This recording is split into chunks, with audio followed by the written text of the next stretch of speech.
ஆடவர் உலகம் வேட்டியில் உதயம். உதயம் வேட்டிகள் ஷர்ட்டுகள். திருச்சி சிந்தாமணி நியாய விலைக் கடையில் பனி நேரத்தில் மது அருந்திக் கொண்டு பொருட்கள் விற்பனை செய்யும் வீடியோ காட்சிகள் சமூக வலைதளங்களில் வெளியாகி அதிர்ச்சி ஏற்படுத்தியுள்ளது.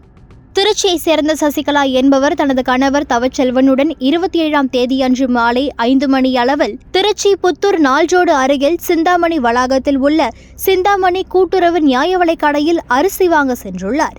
அப்பொழுது அங்கு பணியில் இருந்த ஊழியர் நிஷார் என்பவரிடம் ரேஷன் கார்டை கொடுத்து அரிசி கேட்டுள்ளார்.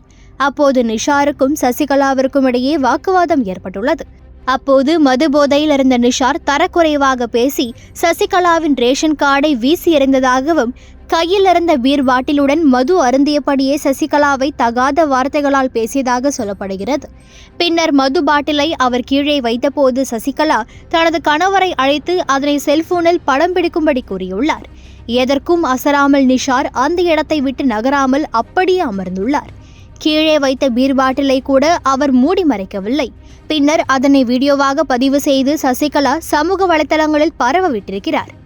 திருச்சி புத்தூர் நால்ரோடு அருகில் சிந்தாமணி வளாகத்தில் ரேஷன் கடையும் அரசு மதுபான எலைட் கடையும் இயங்கி வருகிறது. அதில் ரேஷன் கடையில் எப்போதும் சற்று கூட்டம் குறைவாகவே காணப்படுகிறது.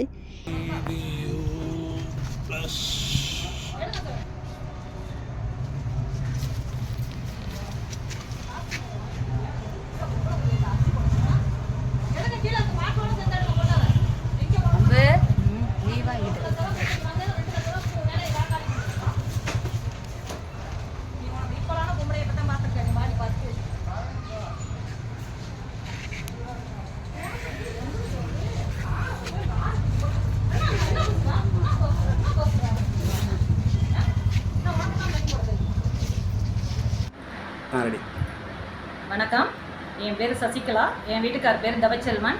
எங்களுக்கு சிந்தாமணி 3ஆம் நம்பர் கடை எங்களுக்கு ரேஷன் வாங்குறது. இன்றைக்கி ஈவினிங் நாங்கள் கடைக்கு போயிருந்தோம் ஜாமான் வாங்கலான்ட்டு. வாங்க போகையில் அவர் என்ன செஞ்சாருன்னா, நாங்கள் ஏற்கனவே போகையில் 3 லேடிஸ் வாங்கிட்டு இருந்தாங்க. அவங்கள்ட்ட போய் இவர் பில்லை போட்டுட்டு அரிசி போடாமல் பிரச்சனை பண்ணியிருந்தார். ஆனால் இங்கே என்ன நடக்குதுன்னு எங்களுக்கு தெரியாது. ஏன்னா நம்ம வெயிட் பண்ணி சரி அவங்களுக்கு போட்டு முடியட்டும் அப்படின்னு வெயிட் பண்ணேன். ஏற்கனவே அந்த அம்மாவுக்கு 10 கிலோ தான் போட்டுட்டு இன்னும் 10 கிலோ இல்லைன்னு சொல்லிட்டார். நமக்கு அது தேவையில்லை, நம்ம பொருளை தானே நம்ம வாங்க போகிறோன்ட்டு நான் போய் கார்டை கொடுத்து சார் எங்களுக்குள்ளதை போடுங்க, எல்லா ஜாமானும் மாதம் லாஸ்ட் ஆச்சு அப்படின்னு கேட்டேன். உடனே அவர் என்ன செஞ்சிட்டார், கார்டை தூக்கி இடது கையில் எரிஞ்சிட்டார். என்ன சார் இப்படி எரியிறீங்க அப்படின்னு கேட்டதுக்கு, என்னப்பா என்ன பண்ண முடியும் உன்னால், இப்படி தான் செய்வேன், போயிட்டே இரு, இதுக்காக நீ அரிசி தானே வாங்க வந்த, நான் தூக்கி போட்டால் எடுத்துக்கிட்டு போ அப்படின்னு வல்கரா பேசினேன். சார் நாங்கள் பொருள் எங்களுக்கு உள்ள உரிமையை கேட்டு வாங்க வந்திருக்கோம். அப்படிங்கிறது எங்களுக்கு கவர்மெண்ட் கொடுத்த அங்கீகாரம்.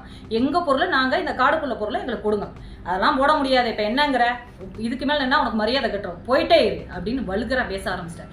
சார் நான் இதுக்கு மேலே ஆஃபீஸரை தான் போய் பார்க்கணும், நாங்கள் இங்கேருந்து வாங்க வந்தது பொருள், நீங்கள் ஏன் இப்படி பேசுறீங்க, அப்படி தான் பேசுவேன், உன்னால் என்ன முடியும், உன்னால் முடிஞ்சதை நீ பார்த்துக்க அப்படின்ட்டார்.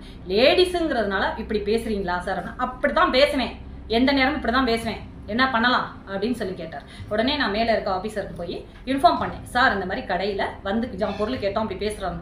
அவங்க இறங்கி ஏன் சார் இப்படி பேசுறீங்கன்னா, இதே பிரச்சனை தான், எப்போ பார்த்தாலும் இதே மாதிரி லேடிஸ்கிட்ட பிரச்சனை பண்ணுறேன். அதுக்கு மேலே இருக்க ஆஃபீஸருக்கு அங்கேருந்து கால் நம்பர் வாங்கி பேசணும். அவங்களும் சொன்னாங்க இதே பிரச்சனை, அவங்க எப்போ பார்த்தாலும் தண்ணி அடிச்சுக்கிட்டு வர்ற லேடிஸ்கிட்ட பிரச்சனை பண்ணிக்கிட்டு தான் இருக்காங்க. அங்கே இருக்கவங்களை கூப்பிட்டு சொல்ல சொன்னேன், அவங்க எல்லாருமே பயந்துட்டாங்க.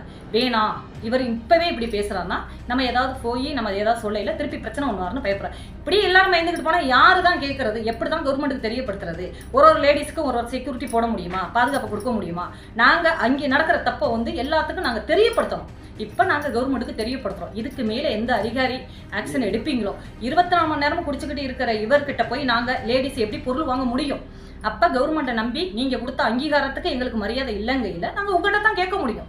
நீங்கள் கண்டிப்பாக இதுக்கு ஒரு நடவடிக்கை எடுத்து எங்களுக்கு உடனே எங்களுக்கு தீர்ப்பு கொடுக்கணும்.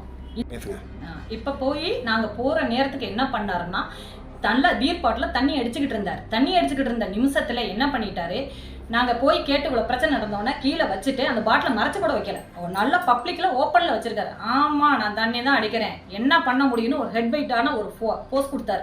நாங்கள் அதை எடுத்து சமூக வலைத்தளத்தில் விட்டுருக்கோம். திருப்பி இப்போ நான் வீடியோவுக்கு தெரியப்படுத்துறது என்னன்னா, இது கவர்மெண்ட்டுக்கு தெரியணும், இவருக்கு மேலே இது பெரிய ஆஃபீஸருக்கு தெரிஞ்சு இவர் மேலே தகுந்த நடவடிக்கை எடுக்கணுங்கிறதுக்காக உங்களுக்கு நான் இருக்கேன். இது மாதிரி இன்னொரு சம்பவம் நடக்கக்கூடாது என்று கவர்மெண்ட்டில் வேண்டி கேட்டுக்கிறேன். இது போன்று தரக்குறைவாக நடந்து கொள்ளும் ரேஷன் கடை ஊழியர்களை கண்டித்து தகுந்த நடவடிக்கை எடுக்கப்பட வேண்டும்.